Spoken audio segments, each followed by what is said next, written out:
রিপন সরাসরি চুরিকাঘাত করেছে এবং সেই চুরিটা তার দেখানো মতো আমরা সেই চুরিটা উদ্ধার করেছি।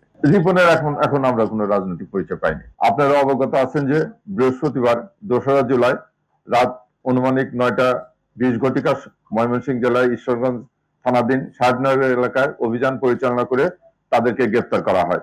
ডিবি তিস্গা সূত্রে জানা যায় যে বুধবার 1 জুলাই রাত অনুমানিক 8:30 আদাবর থানাধীন নবোদয় হাউজিং 4 রাস্তার মোড়ে পূর্ব শত্রুতার বিরোধকে কেন্দ্র করে দুই পক্ষের মধ্যে সংঘর্ষের ঘটনা ঘটে।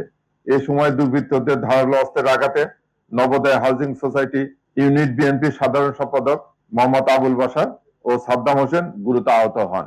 আহতদের প্রথমে শহীদ সোহরাওয়ার্দী মেডিকেল কলেজে হাসপাতালে নেওয়া হয়, পরে উন্নত চিকিৎসার জন্য ঢাকা মেডিকেল কলেজ হাসপাতালে স্থানান্তর করা হলে চিকিৎসাধীন অবস্থায় রাত আনুমানিক 11:30 দিকে আবুল বাশার মারা যান। আহত সাদ্দাম হোসেন